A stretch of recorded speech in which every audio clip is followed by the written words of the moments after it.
필수 개념 장치학으로 들어서 보도록 할게요. 보게 되면 상태 변화를 나타낼 수 있는 것에 대한 내용으로 먼저 강조를 좀 하고 넘어가도록 할게요. 기출문제 가운데서는 엔트로피를 가지고 과거에 MD에서는 나왔던 적이 있기도 하고요. 혹은 자연의지를 가지고 상태 변화를 그래프 연결로 그려서 문제를 풀어라고 출제한 적도 있었기 때문에 상태 변화를 표현할 수 있는 전력학적인 표현들에 대한 것들은 좀 알아는 두고 갈 필요는 있겠죠.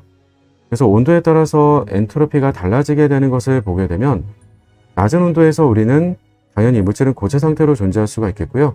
높은 온도에서는 액체 상태로 존재할 수 있겠고 더 높은 온도에서는 기체 상태로 존재할 거예요. 그래서 물질의 엔트로피가 그 물질의 상에 따라서 달라지게 되는 것들을 볼 텐데 많이 오해를 하게 되는 것 중에 하나가 뭐냐면 이렇게 그래프가 가파른데 어떻게 고체 상태냐 이런 생각들을 많이 해요. 근데 그건 온도에 따라서 엔트로피가 증가되는 그 증가 비율로 봐주는 게 더 필요하겠고요. 실제로 아주 무질서한 기체 상태라고 하게 되는 것은 온도가 더 높아진다라고 하더라도 무질서도의 증가가 되는 그 비율이 그렇게 크진 않겠죠. 이미 무질서한 거니까. 반면에 고체라고 하는 건 완전히 멈춰져 있던 상태로부터 생각해 보면 온도가 높아지면 높아질수록 그 작은 진동이라고 하는 것마저도 무질서한 경우로 존재할 수 있는 상태의 수가 굉장히 많이 늘 거예요. 그러니까 무질서도가 온도에 따라서 굉장히 많이 급격하게 증가를 하게 되는 거고요. 그러다가 어떤 특정 온도에서 수직으로 엔트로피가 증가한다는 건 그때 상전이가 일어나게 되겠지라고 하는 거죠.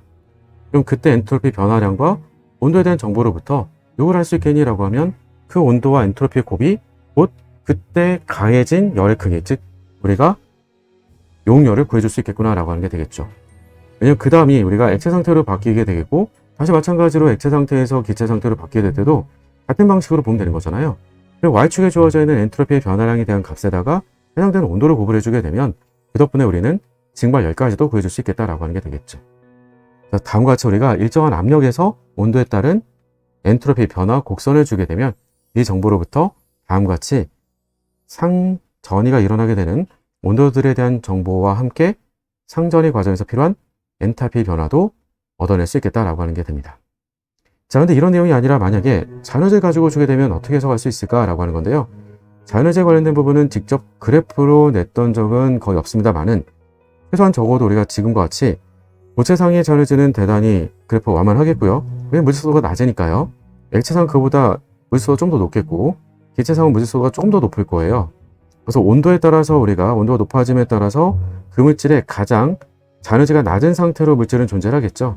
그래서 낮은 온도에서는 고체상의 자연의지가 제일 낮기 때문에 고체 상태로 존재를 하다가 요점이 돼주면 즉 자연의지가 동일해지게 되는 그 지점에서는 상전이가 일어나서 액체상으로 상전이가 일어나게 되면 그 다음부터 더 높은 온도에서는 액체상의 자연의지가 제일 낮기 때문에 주로 액체 상태로 존재한다는 거죠.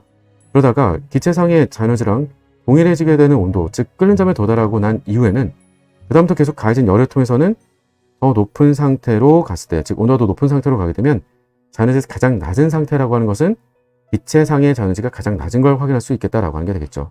그래서 덕분에 우리가 그래프를 가지고 읽어주더라도 최소한 자연의지를 가지고 읽어주게 될 때는 자연의지가 가장 낮은 상태를 우리가 따라가게 되면서 물질의 상태가 존재하겠구나라고 하는 것들을 읽어주시는 게 중요하겠다라고 하는 겁니다. 이런 것들이 다음같이 두 번의 상전이가 일어날 수도 있겠지만 혹은 3중점 이하에서의 압력이다라고 하게 되면 다음같이 한 번만 일어나기도 하겠죠.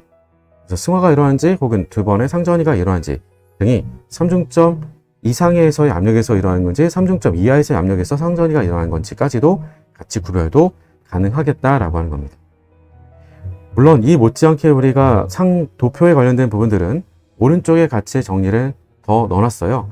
복습하시면서는 다시 한번 증기압력 곡선에 대한 의미가 어떤 의미가 됐던 건지, 승화 곡선은 어떤 의미가 되는지, 혹은 용인 곡선은 어떤 의미가 되는지 다시 한번 상기시켜 두시면 되겠고, 특히나 우리가 용인 곡선의 기울기가 음의 기울기라고 하게 되면 다음과 같이 압력을 높여주게 되면 액체상의 밀도가 더 높다라고 하는 것 금방 확인 가능하시겠죠? 혹은 가로선으로 우리가 또 비교를 하게 되는 내용들은 왼쪽보다는 오른쪽에 있는 물질의 상태일수록 더 온도가 높은 상태로 존재를 하게 되는 거니까 온도가 더 높은 상태로 존재한다는 건 따라서 우리가 무질서도가 더 높은 상태로 존재하는 것이기 때문에 오른쪽으로 갈수록 더 무질서한 상태, 따라서 왼쪽은 고체상, 가운데는 액체상, 가장 오른쪽은 기체상, 이런 식으로 물질의 상태도 우리가 구별해서 볼 수도 있겠다라고 하는 겁니다. 그러니까 가로선으로 비교하는 건 엔트로피 비교, 세로선으로 비교하는 것은 밀도 비교, 이렇게 구별해서 명확하게 기억을 해두고 계시면 문제를 읽어가는 게 굉장히 수월해질 거다라고 하게 되는 거고요. 나머지 우리가 임계점 같은 경우는 더 이상은 액체와 기체로 상이 구별될 수 있는 최소한의 우리가 바로 온도 압력 얘기를 하게 되겠죠. 그러니까 이 온도 압력으로 올라가게 되면, 그 이상으로 올라가게 되면, 그러면 그 다음부터는 우리가 상위 구별이 불가능해진다라고 하게 되는 거예요. 그러니까 구별이 가능할 수 있는, 최소한보다는 구별이 가능할 수 있는 최대 온도, 최대 압력이라고 보시면 되겠죠. 그 이상의 온도 압력이 올라가면 상 구별이 불가능하겠다라고 하는 것, 의미 정도만 이해를 해두고 계시면 될 것 같아요. 자, 그리고 왼쪽 하단 쪽에다가는 여러분들한테 가열곡선을 개념으로 조금 더 넣어놨어요. 가열곡선은 일정한 압력에서 걔 열이 공급됨에 따라서 걔 온도가 달라질 수 있을 거잖아요. 그럼 걔 온도가 달라진다라고 하는 게 온도가 그냥 계속 쭉 올라가게 된다라고 하는 건 상태 변화가 없다는 거죠. 공급된 열이 그대로 운동 에너지로 바뀌어지기 때문에 온도가 올라가게 되는 거고요.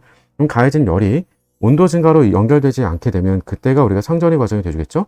마찬가지로 상전이 과정이 되주겠죠. 그 상전이 과정 동안에는 공급된 열이 고스란히 상전이가 일어나는데 갖다 쓰겠다라고 하게 되는 거고요. 그러니까 그 과정을 통해서는 당연히 물질의 엔트로피가, 상전이 과정을 통해서는 물질의 엔트로피가 가면 갈수록 계속 증가가 되줄 수밖에 없겠죠.